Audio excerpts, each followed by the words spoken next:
여러분 안녕하세요. 어느덧 올해가 한 달밖에 남지 않았네요. 이 나이가 되니 가는 세월이 참 야속하고 아쉽고 그렇습니다. 저는 남은 여생 즐겁게 살기 위해 노력 중인 66의 여자입니다. 제가 젊어서는 취미라는 걸 모르고 살았거든요.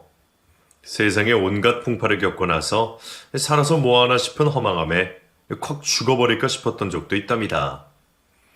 그 위기의 시절을 어찌저찌 조금은 극복하고 지금은 친구들도 만나고 이렇게 유튜브 사연 채널도 챙겨 듣고 있어요. 세상이 많이 달라져서 제가 젊을 때보다 훨씬 더 즐길 거리들이 많더라고요. 이 채널에서 이런저런 요지경 사연들을 듣다 보면 저만 특별하고 이상한 경험을 하고 산 건 아니구나 위안을 얻기도 한답니다. 오늘은 저도 제 사연을 소개해드리고 저와 비슷한 사연을 가진 분들에게 조금이나마 위로를 드리고 싶은 마음으로 큰 결심을 하고 제가 겪은 이야기를 적어내려 가려고 합니다. 단도직입적으로 말씀드리자면 저는 아들을 가슴속에 품고 살았어요. 아들이 그렇게 된 것에는 전 며느리의 악행으로 인한 부분이 크다고 할 수 있습니다. 전 며느리 생각하면 자다가도 치를 떨며 눈을 부릅뜨기 일쑤예요. 네 나쁜 년아, 죽이려나. 이런 식으로 잠꼬대를 하면서 욕을 하는 제 목소리에 스스로 놀라서 깰 때도 한두 번이 아니었답니다. 트라우마라고 하죠. 나름대로 극복했다고 생각했지만 저는 여전히 트라우마 속에 살고 있는 것 같습니다. 저와 저희 가족에게 큰 상처를 입힌 그 악마 같은 년에 관한 이야기를 지금부터 시작해 볼게요. 저는 제 또래 사람들이 보기에는 어느 정도 엘리트 코스를 밟은 사람이라고 할 수 있습니다. 그 시절에 여자로서 약대를 졸업하고 약사라는 사람이 그리 많지는 않았던 걸로 기억하거든요. 요즘이야 여자들이 더 잘 나가기도 하지만요. 아무튼 그 당시에 고향 친구들은 20살이 되자마자 결혼을 하는 친구들도 많았고 그러다 보니 저는 자연스레 친구들과 멀어지게 되었어요. 한참 외로움을 느끼면서 약국에서 일만 하고 살던 때에 나타나던 사람이 남편이었습니다. 제가 일하던 약국이 대학병원 근처에 있던 약국이라서 규모가 큰 편이었거든요. 남편도 거기에서 함께 일하던 사람이었습니다.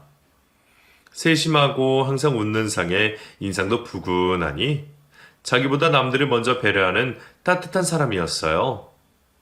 그냥 보기만 해도 사람 참 좋다 하고 속으로 저 혼자 생각하고 지냈습니다.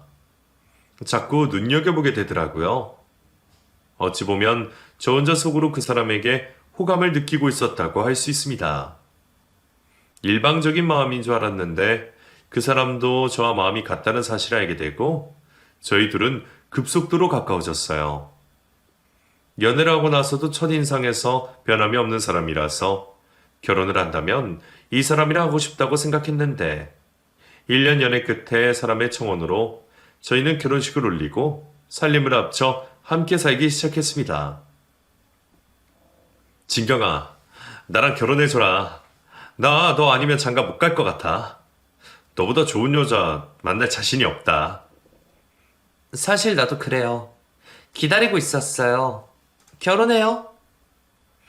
그때 제 나이가 26이었고 남편은 29이었네요. 결혼을 한 후에 아이는 1년 후에 낳기로 했어요. 남편과 저는 재테크에 관심이 많은 편이었습니다. 두 사람 다 어릴 때 없이 살아서 돈에 대한 열망이 남달랐던 것 같아요. 저희 자식들에게는 빈곤한 삶을 물려주고 싶지 않았습니다. 그래서 저와 남편은 아이를 낳기 전까지 저희가 살고 있는 작은 아파트 외에 아파트 한 채를 더 사고 큰 집으로 이사를 가게 되었어요. 그리고 저희의 계획대로 30평대의 아파트를 매입할 수 있었습니다. 때마침 그때쯤에 제가 임신 7주차라는 사실도 알게 되었어요. 남편은 정말 기뻐하며 저에게 꽃다발을 선물해 주었습니다. 진경아, 고마워. 내가 아빠가 된다니 믿을 수가 없다. 그러면서 눈물을 흘리는 남편을 보며 저도 기쁘고 벅찬 마음에 같이 눈물을 흘렸습니다. 그 순간은 지금도 잊을 수가 없어요. 나도 내가 엄마가 된다는 게 믿기지가 않아. 고마워요. 아이는 뱃속에 있을 때부터 효자였어요. 입덧을 하거나 몸이 힘들었던 적은 손에 꼽을 정도로 편한 임신부 생활을 보냈습니다. 그리고 출산도 1시간 만에 쉽게 자연분만으로 나왔고요. 지글지글 새빨간 갓난아이가 신기하게도 지 아빠를 쏙 빼닮았더라고요. 아이를 보면서 더욱더 책임감이 느껴졌습니다. 남편과 함께 아들을 잘 키우자고 약속했어요. 여보 고생했어. 우리 아들 잘 키우자.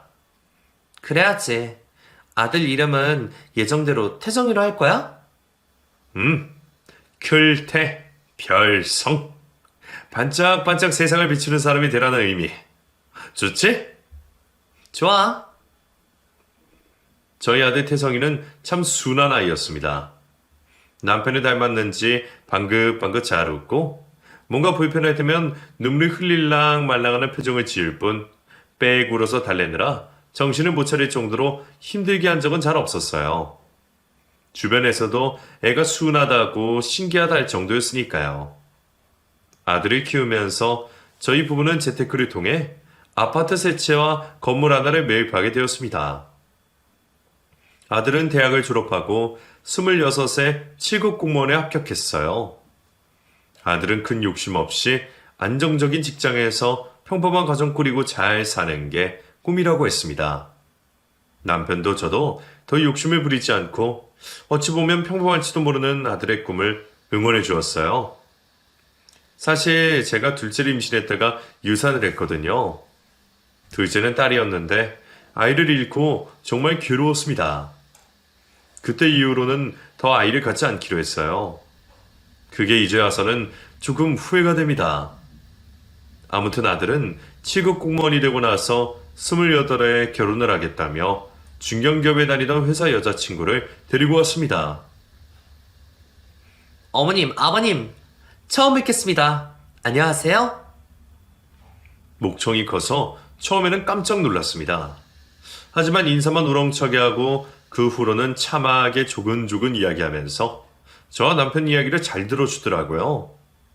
하는 걸 보니 아들에게도 잘하고 아들도 그 애를 보는 눈빛에서 꿀이 뚝뚝 떨어져서 반대할 이유가 하나도 없다고 생각했습니다. 그리고 상견례를 했어요. 사돈 댁들은 시골에서 농사를 짓는다고 했습니다. 딸이 넷에 아들 하나라서 딸들 결혼에 보태줄 돈이 없다고 했어요.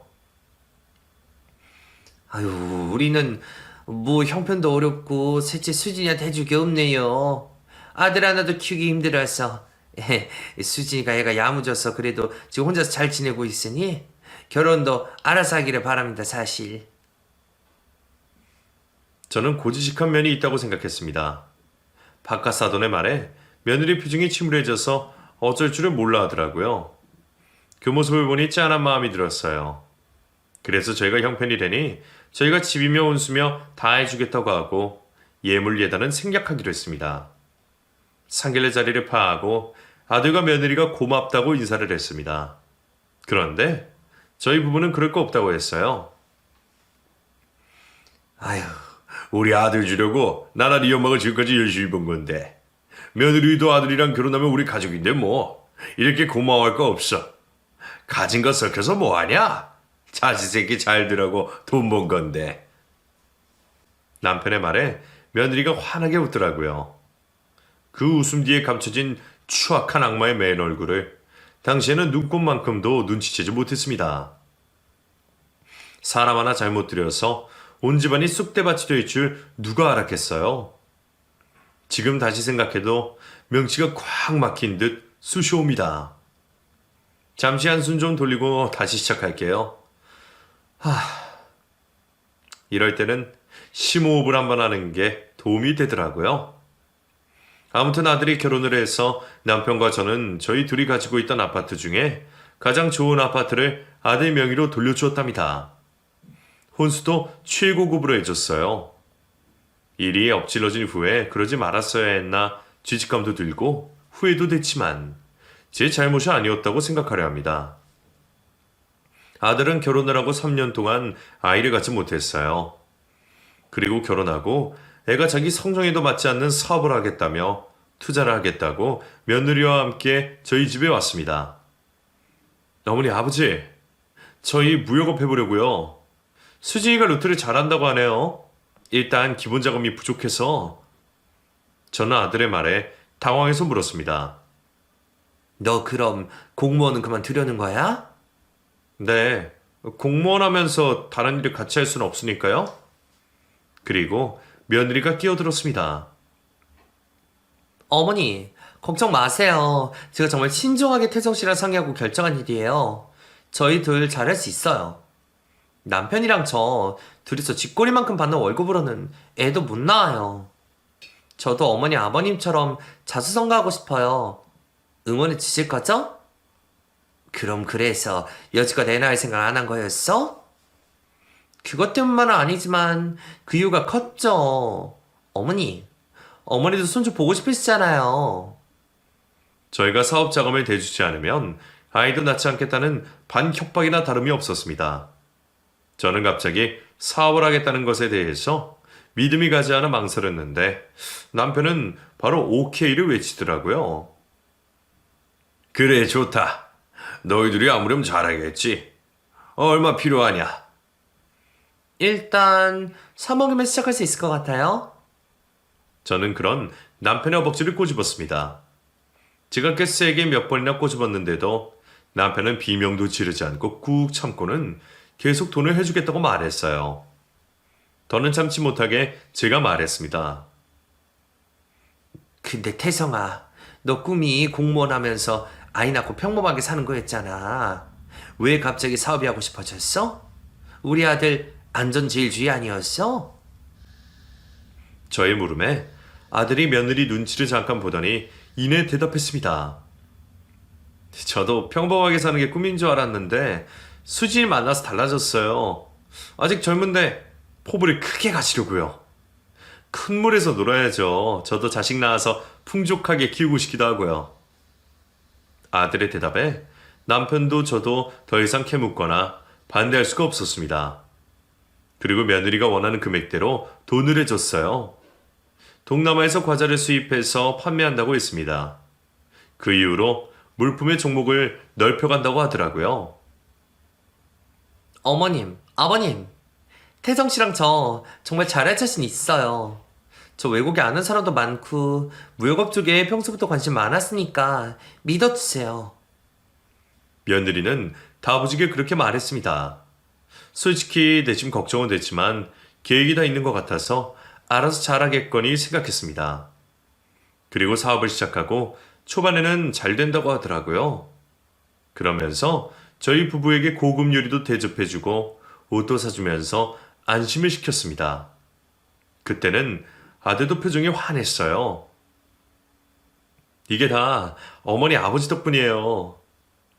아들 말에 며느리가 뾰루툭한 표정을 지으며 투정을 부렸습니다. 태성 씨, 나는? 내 덕은 없어? 당연히 우리 야무진 수진이 덕에 내가 용기 냈지. 고마워. 둘의 다정한 모습에 흐뭇했습니다. 하지만 그때뿐이었어요. 점점 아들네와 연락도 되지 않고 겨우 연락이 닿으면 바쁘다고 전화를 끊기 일쑤였어요. 엄마, 지금 정신없이 바빠서 제가 나중에 연락드릴게요. 그때부터 남편도 저도 아들 걱정이 조금씩 불안해지기 시작했습니다. 잘 된다던 사업이 아무래도 잘 안 되고 있는 것 같았거든요. 참다 못한 저희 부부는 애들에 관한 이야기를 나눴습니다. 여보, 요즘 태성이가 연락을 안 받네. 수지도 그렇고 걱정돼. 아무래도 무슨 일이 생긴 것 같은데 우리 걱정할까 봐 숨기고 있는 것 같기도 하고. 안 그래도 나도 그 생각하고 있었어. 내가 전화를 받아도 바쁘다고 금방 끊고 목소리도 안 좋고 대체 무슨 일인지 우리 한번 찾아가 볼까? 제 말에 남편이 대답했습니다. 아이, 부담스럽게 뭘. 기다려보자고. 그렇게 시간이 흘렀고 1년 만에 연락이 왔습니다. 그 사이에 아들 며느리의 부탁으로 몇 번이나 돈을 보내주었어요. 임신을 했다고 했거든요. 그때 오랜만에 아들과 며느리를 만났는데 아들의 몰골을 보고 저는 깜짝 놀랐습니다. 태성아, 너 어디 아프니? 얼굴이 왜 이렇게 안 됐어? 제 물음에 아들은 넋이 나간 표정을 짓고 있었고 며느리가 대답했습니다. 태성 씨가 요즘 자주 체해서 음식을 잘 못 먹어요. 제가 죽을 써주긴 하는데 그것도 다 못 먹더라고요. 아무래도 사업이 잘 안 되다 보니까. 사람이 건강이 우선이지. 사업 그거 뭐 안 되면 때려쳐라. 어머니, 아버님, 저 임신 3개월 차예요. 병원에 갈 돈이 없어서 그런데 돈 좀 주실 수 있어요? 뭐가 얼마나 망했으면 병원에 갈 돈조차 없다는 건지 저는 이해할 수가 없었습니다. 너희 사업이 쫄딱 망한 거니? 어떻게 병원에 갈 돈도 없어? 태성아, 말 좀 해봐. 그때까지 아무 말이 없던 아들이 다그쳤습니다. 그랬더니 말없이 눈물만 하염없이 흘리고 있더라고요. 아들의 그런 모습을 처음 봤습니다. 심각한 상황이라는 걸 직감했어요. 하지만 며느리가 별일 아니니 걱정 말라고 했습니다. 아니에요, 어머니. 저희 사업 앵간히 되고 있어요. 지금 당장 융통할 돈이 없어서 그렇지. 걱정 마세요. 태성 씨가 저 대신 입덧을 하나 봐요. 원래 남편이 대신 입덧을 하기도 한다잖아요? 제가 더 신경 쓸게요. 며느리의 말에 아들도 고개를 끄덕였습니다. 아무리 그렇다고는 해도 키 178에 75kg이던 아들이 한눈에 보기에도 거의 10kg 이상은 빠져서 얼굴도 까맣고 빼짝 마른 모습이 너무 신경 쓰이더라고요. 그래서 병원을 가보자고 해도 거부를 하고 겨우 영양제 등 약을 줬을 뿐이었습니다. 그때 그냥 끌고라도 병원에 가야 했었는데 그게 두고두고 후회가 돼요. 임신한 며느리는 전보다는 자주 연락을 해서 소식을 전해줬습니다. 아들은 잘 있다는 말도 했고요. 그리고 손주가 태어났어요. 손주를 보러 병원에 갔는데 아들은 전보다 더 여유가 있었습니다. 그 모습을 보고 손주 보고 너무 놀랐어요. 아니, 태성아. 너 도대체 무슨 일이야? 왜 이렇게 삐쩍 말랐어? 제가 말을 잇지 못하고 아들을 울고 있었어요. 아무래도 안 되겠다 싶었는지 남편이 아들을 데리고 나갔습니다. 저는 며느리가 혼자 있어서 며느리 곁을 지키고 있었어요. 간호사가 손주를 데려와서 봤는데 손주가 아무리 뜯어봐도 제 아들과는 닮은 구석이 없더라고요. 아직 갓난아이라서 그런가 싶었지만 저희 아들도 며느리도 쌍꺼풀이 없는데 아이는 진한 쌍꺼풀을 가지고 있어서 참 희한하다 생각했습니다. 그리고 아들과 나갔던 남편이 혼자서 돌아왔습니다. 저더러 다짜고짜 그냥 가자고 하더라고요. 가세. 수진이 고생했고 쉬어라. 갑자기 왜? 태성이는 어디 갔어? 대성이 지금 내가 병원에 데려다 주고 오는 길이야. 병원 갔다가 집에 온다고 했으니 기다려 보자고. 며느리는 의아한 표정을 짓고 있었고 남편과 저는 집으로 가기 위해 차를 탔습니다. 운전하는 내내 남편은 한숨을 내쉬었어요. 아무래도 이상하다 싶어서 제가 물었습니다. 도대체 왜 그래? 태성이 어느 병원 간 거야? 많이 안 좋대? 에휴, 태성이 그럼 심각한 우울증이라고 하네. 말을 안 하려고 해서 내가 다그쳤더니 사업이 쫄딱 망했대. 당신이랑 내가 해준 집도 날리고 지금 빌라에서 지내고 있다는데 왜 말 안 했냐니까. 수진이 걔가 나중에 얘기하자고 했다더라고. 그리고 아니야. 아무튼 나 아는 정신과 의사를 상담해보라고 병원에 데려다 놓고 왔어. 기다리라니까 울면서 제발 가시라고 하더라. 그 자식 혼자 얼마나 마음고생을 한 건지. 항상 밝고 긍정적이었던 제 아들이 우울증에 걸려서 그렇게 여의고 말수도 줄어들었다는 사실에 너무 놀라고 걱정이 됐습니다. 아들에게 전화를 했는데 아무리 해도 받질 않았어요. 며느리에게 전화를 했더니 짜증을 내더라고요. 어머니, 저도 태성 씨랑 연락이 안 돼요. 아빠가 대체 어디 간 건지. 혼자서 힘들다고요. 그날 아들은 남편이 소개해준 정신과 의사와 상담도 하지 않고 그냥 갔다고 하더라고요. 사람이 촉이라는 게 있잖아요. 왠지 모르게 그날 심장이 뛰고 너무 불안했어요. 뜬 눈으로 밤을 지새웠습니다. 그리고 아침 7시가 되어서 아들 번호로 전화가 왔어요. 태성아, 어디니? 왜 전화를 안 받았어? 전화를 받자마자 그렇게 물었고 수화기 너머에서 낯선 사람의 목소리가 들렸어요. 혹시 전화 주인 어머니 되십니까? 네, 그런데요. 이분이 어제 야산에서 목을 메고 돌아가셨어요. 유서랑 이 번호가 남겨져 있어서 전화드렸습니다. 그 말을 듣고 저는 미쳤냐고 소리를 질렀습니다. 믿고 싶지도 않았고 믿을 수도 없었어요. 저는 길길이 날뛰며 말도 안 되는 소리 말라고 사기꾼이면 신고하겠다고 했고 그런 저를 대신해서 남편이 전화를 받았습니다. 그리고는 벌벌 떨리는 손으로 제 손을 붙잡고 같이 병원에 가보자고 했어요. 가면서도 저는 제 아들이 하루아침에 자살했다는 말을 믿을 수가 없어서 눈물도 나오지 않았습니다. 하지만 병원에 도착해서 시체 안치실에 싸늘하게 식어서 누워있는 아들을 직접 눈으로 보고 나서야 모두 사실이라는 걸 깨닫고 그 자리에서 기절을 했어요. 태성아, 태성아, 네가 왜? 아들이 남긴 유서에는 엄마 아빠 죄송해요. 제가 너무 어리석었습니다. 못난 아들 먼저 갈게요. 죄송하고 또 죄송합니다. 이렇게만 적혀 있었어요. 그동안 혼자서 얼마나 앓고 있었으면 그런 극단적인 선택을 했는지 전혀 예측을 할 수조차 없었습니다. 경찰 조사도 했는데 그간 무역업을 하면서 빚을 져서 빚을 갚느라 고군분투하느라 자살을 한 걸로 결론이 났어요. 타살 혐의가 전혀 없다고 했습니다. 아들 장례식을 치르는데 저는 아들을 이렇게 벼랑 끝으로 몰고 간 게 제 탓만 같아서 하염없이 눈물을 흘렸어요.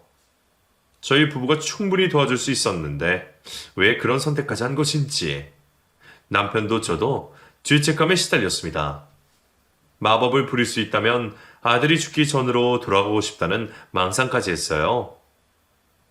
남편도 저도 장례식에서 넋이 나간 채로 누가 툭 건드리면 아무 말도 못하고 눈물만 쏟아냈어요. 그런데 며느리는 자기 남편 장례식인데 올 생각을 하지 않았습니다. 아이 낳고 힘들다는 핑계를 대면서요.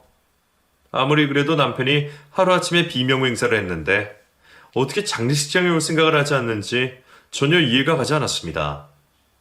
아들 장례식을 다 치를 때까지 오지 않더니 손주를 보고 싶어서 연락을 했는데 지방으로 이사를 갔다는 말만 했어요. 어머니, 저도 힘들어요. 저 애 데리고 제주도로 이사 왔어요. 마음 정리되면 애 데리고 인사하러 갈게요. 근데 아시다시피 제가 너무 힘들어서 그런데 5천만 원만 빌려주실 수 있을까요? 그 말을 듣고 저는 남편에게 며느리가 그랬다고 전했습니다. 그런데 남편이 벼락같이 화를 내더라고요.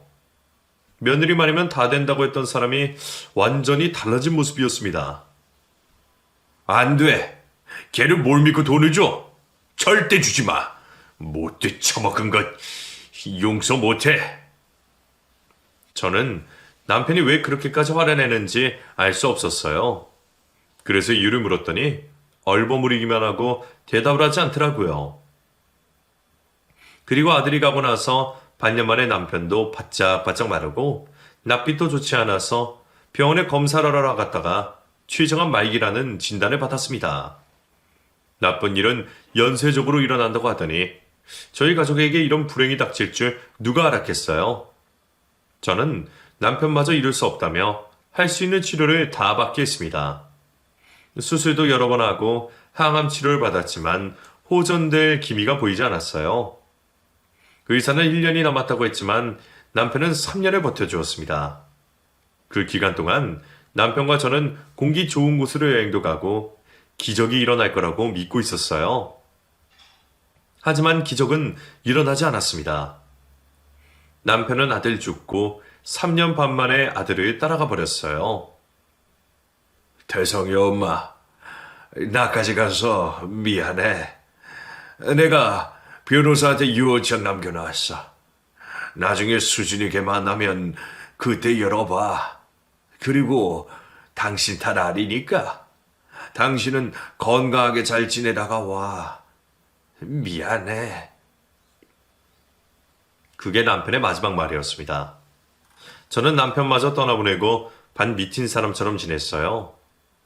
아들과 남편이 나란히 수목원에 모시고 나서 남편이 했던 말은 잊고 이런 불행이 닥친 건 다 제 잘못이라는 죄책감에 저도 따라 죽고 싶은 마음뿐이었어요. 그렇게 죽을 방법을 찾으며 식음을 전폐하고 지냈는데 죽고 나서 단 한 번도 꿈에 나오지 않아서 야속했던 아들이 꿈에 보였어요. 그리고 저더러 살라고 하더라고요. 아버지 말 듣고 제발 살아달라고 억울한 자기 한 풀어달라고 그렇게 말했습니다. 너무 생생해서 태성아 소리 지르며 눈을 떴는데 꿈이었어요. 저는 아들 결혼 전에 찍었던 세 식구 가족 사진을 끌어안고 한참을 울었습니다. 그리고 살아야겠다고 마음먹었어요. 아들이 말한 한을 풀어주기 위해서 나는 살아야겠다 결심하고 힘을 내기 위해서 약국을 차렸습니다. 약국에서 일을 하면서 대체 아들이 무슨 한을 가지고 있는 건지 남편이 남긴 유언장에는 뭐가 쓰여 있는 건지 궁금해지기 시작했어요. GCAB 장례식에 잠깐 얼굴만 비추고 손주는 보여주지 않았던 며느리가 남편 죽고 저에게 연락을 했습니다. 어머니, 저 성현이 키우느라 힘들어요. 우리 성현이도 아버님 유산 받을 자격이 있는 거 아시죠? 유산 보내주세요. 아니면 저 소송이라도 걸 거니까요. 아들 죽고 장례식에 오지도 않고 그간 저에게 손주도 한번 보여주지 않은 전 며느리가 그렇게 말하는데 너무 괘씸해서 제가 소리를 질렀습니다. 네가 인간이냐? 네가 사람이야? 태성이 아들 이름이 성현이냐? 성현이란 거나 지금 알았다. 얼굴도 한번 안 보여주더니 유산이 뭐 어쩌고 어째? 그래 해라. 소송을 하든가 말든가. 저는 일부러 그렇게 고함을 질렀는데 며느리는 오히려 차분하게 반응하더라고요. 어머니, 손주 보고 싶으세요? 진작 말씀하시지. 아, 그러고 보니 다음 주면 아버님 기일이죠. 제사 지내러 갈게요.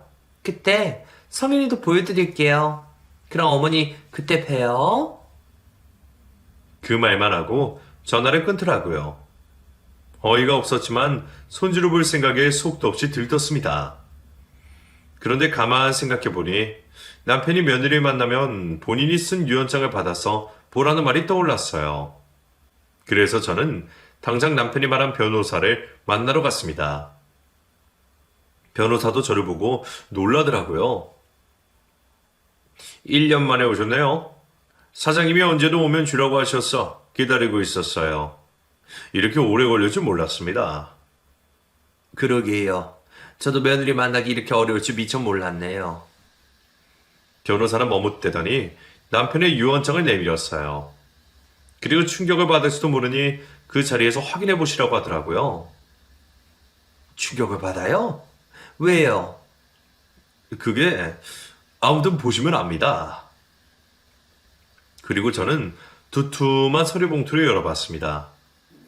안에 무슨 친자검사 확인서 같은 게 들어있었어요. 며느리가 낳은 아이와 저희 죽은 아들이 친자관계의 확률이 거의 없다는 검사 결과지였습니다.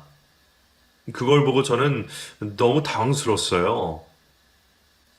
이게 뭐예요? 그 돌아가신 사장님이 아드님 돌아가시고 나서 손주분 친자검사를 하셨더라고요. 그런데 결과가 그렇게 나온 겁니다. 사모님 전 며느리가 아드님도 속이고 외도를 했던 증거도 다 밝혀내셨고요. 사업을 하겠다고 가져갔던 돈도 다 외도했던 남자랑 써버렸더라고요. 이 안에 증거가 다 들어있어요. 소송을 하시려고 했는데 사장님이 암에 걸리셔서 사모님 오시면 충격받지 않게 도와주라고 신신당부를 하셨습니다. 저는 모든 진실을 알고 나서 가슴속에 콱 막혀있던 퍼즐들이 맞춰지는 기분이었어요. 그리고 허탈하고 기가 막혀서 헛웃음이 나왔어요. 그래서 우리 착한 아들이 그런 극단적인 선택을. 그래서 사모님, 힘드시겠지만 사모님의 아드님 한 프로 주셔야죠. 저도 성심성의껏 돕겠습니다. 변호사의 말에 저는 기운을 짜냈습니다. 그리고 사기꾼 며느리가 올 날을 손꼽아 기다렸어요. 남편의 기일이 됐고 저는 혼자서 제사를 지낼 준비를 다 마치고 며느리를 기다렸습니다. 일찍 와서 제사 준비를 돕는 건 기대도 하지 않았습니다. 현관맨이 울리고 악마의 얼굴을 마주할 생각에 심장이 튀어나올 것 같았어요. 어머님, 오랜만이네요. 어머님 얼굴 좋아지셨어요? 잘 지내셨죠? 성현아, 인사드려, 할머니야. 그리고 며느리 뒤에 숨어있던 아이가 빼꼼히 얼굴을 내밀더니 저에게 인사를 했습니다. 이미 그 애가 제 아들 자식이 아니라는 걸 알고 있어서인지 아무런 감흥도 들지 않았어요. 일단 제사상 차려놨으니까 들어와라. 성현이 부졌으니까 됐죠? 저 성현이 친구한테 데려다 주고 올게요. 어머님이랑 할 이야기가 있으니까. 그래? 그래라. 그리고 며느리는 아이를 데리고 나가더니 5분 만에 혼자서 돌아왔습니다. 저는 혼자서 절을 하고 음복도 하고 남편의 사진을 보며 마음을 다잡고 있었어요. 그리고 돌아온 며느리의 태도가 180도 달라져 있더라고요. 도끼 눈을 뜨고 들어와서 저에게 소리쳤습니다. 어머님, 보셨죠? 대개 아들이나 손주 보셨죠? 근데 어떻게 우리한테 유산 한 푼을 안 남기실 수가 있어요? 아버님 돌아가신 지 벌써 1년째잖아요. 저도 대충 알아봤거든요. 우리가 받을 수 있는 유산이 10억 원 되는 것 같더라고요. 주세요. 오늘 그거 받으러 왔어요. 제사상 앞에서 고래고래 소리를 지르며 따지고 드는 며느리를 보며 저도 모르게 귀싸대기를 날려버렸습니다. 뭐 이년아? 말이면 다인 줄 알아? 유산 10억? 웃기고 있네, 이 살인자나나. 내 눈에 흙이 들어가기 전에는 그 돈 못 받을 줄 알아. 제가 그렇게 말했더니 며느리가 저를 한번 노려보더니 제가 정성 들여서 차려놓은 제사상을 한 손에 들고 뒤집어 엎었습니다. 그릇이 깨지고 음식들이 바닥에 나뒹굴었어요. 제가 너무 놀라서 얼어붙자 며느리가 말했습니다. 그래요? 그럼 이제 어머님만 돌아가시면 되겠네요. 그 말을 듣고 온몸에 소름이 끼치더라고요. 당장이라도 저를 죽일 기세였습니다. 왜? 나도 죽이게? 너 잠깐 기다려라. 저는 방으로 들어가서 경찰에 신고를 하고 변호사에게도 연락했어요. 남편이 남긴 유언장을 들고 나왔습니다. 바들바들 떨리는 손으로 저는 그 악마 같은 년에게 제 죽은 남편이 남긴 유언장을 내밀었어요. 그걸 받아들 생각도 안 하고 툭 내치더니 말했습니다. 이게 뭔데요? 무슨 수작을 부리려고 그래요? 손주가 저렇게 살아있는데 그렇게 유산을 주기가 싫어요? 손주? 인연이 간이 배 밖으로 나왔구나. 누가 내 손주야, 누가? 네가 우리 아들 두고 놀아난 도박꾼 놈의 아들이겠지? 야, 이 짐승만도 못한 년아. 언제까지 속을 줄 알았어?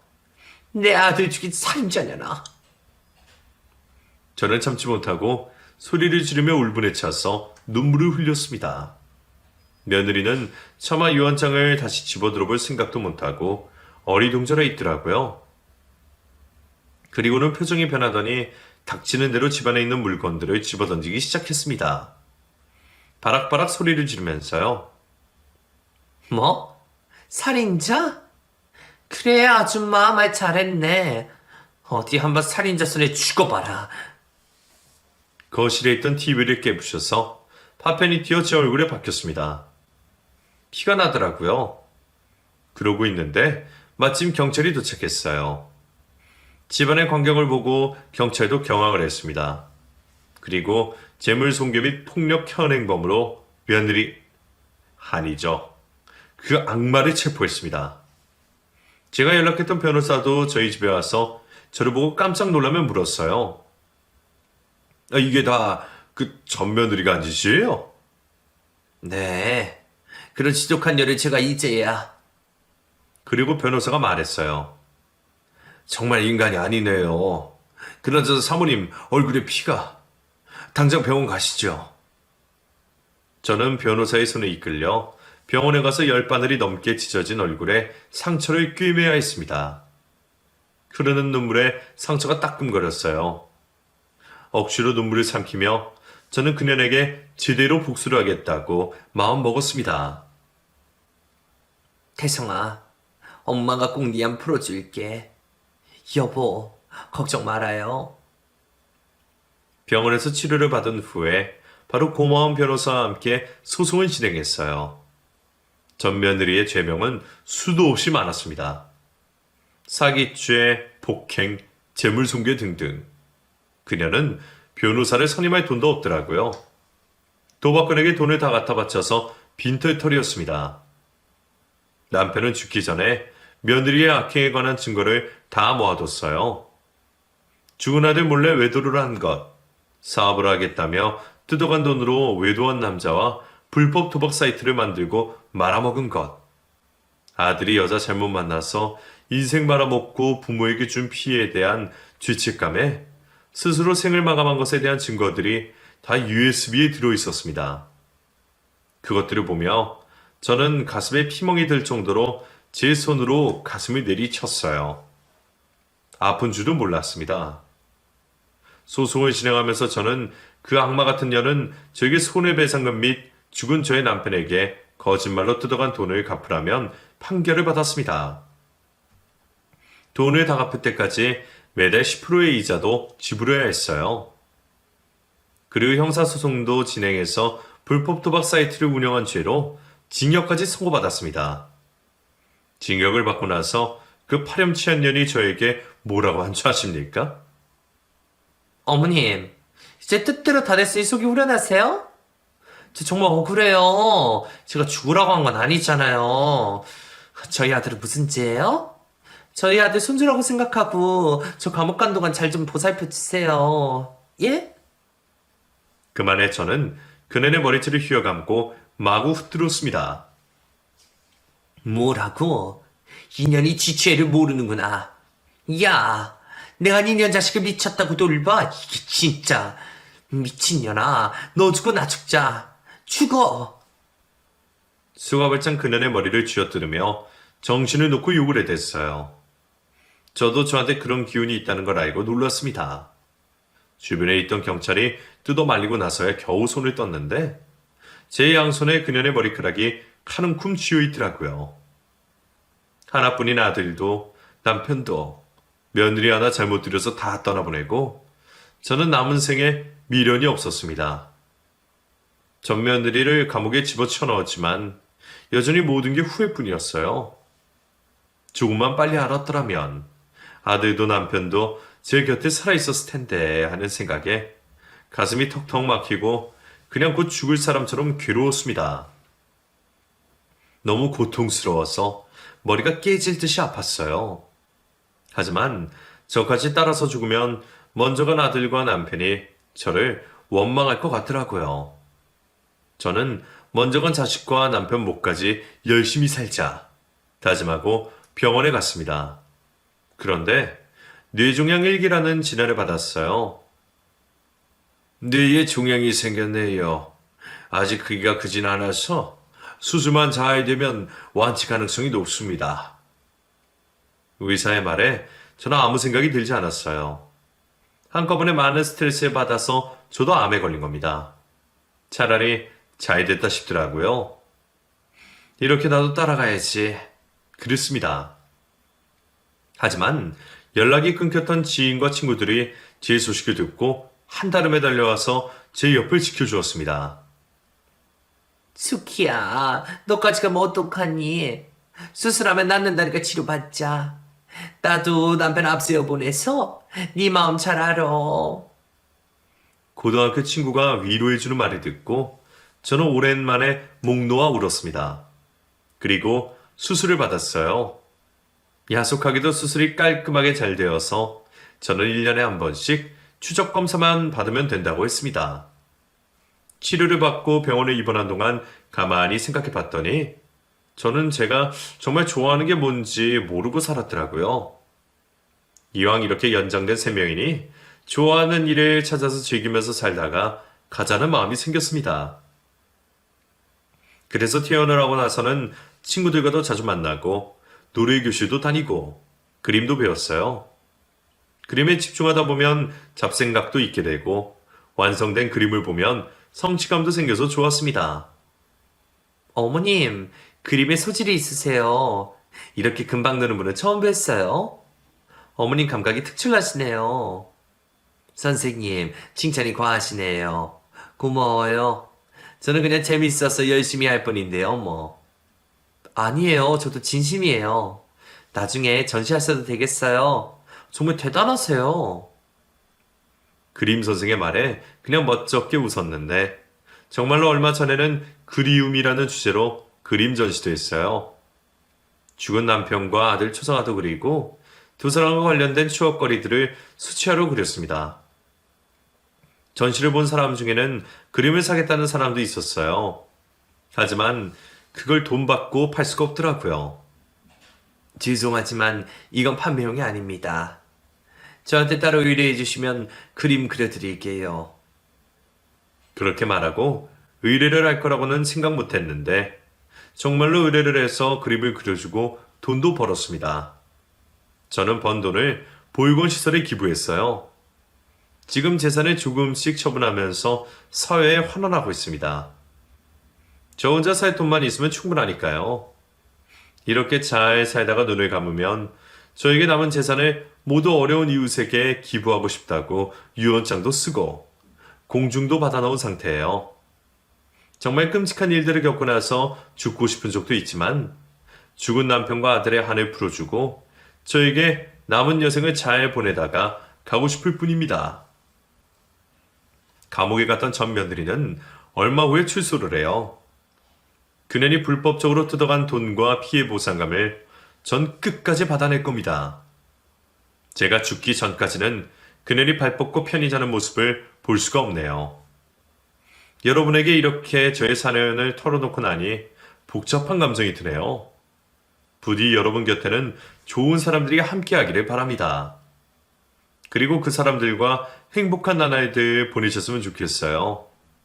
저도 남은 여생 후회 없이 살다가 가겠습니다. 아들과 남편 보러 가는 게 미안하고 죄책감이 들어서 한동안 못 갔는데 이제는 꽃 사서 가봐야겠네요. 두 사람에게 하고 싶은 말 좀 남겨도 될까요? 여보, 태성아, 두 사람 벌써 잘 지내고 있어? 나중엔 아마 폭삭 늙어서 만나겠네. 그래도 잊지 말고 기다려줘. 두 사람 만나는 날까지 씩씩하게 살다 가겠습니다. 여러분, 한많은 할미 사연 들어주셔서 정말 고마워요.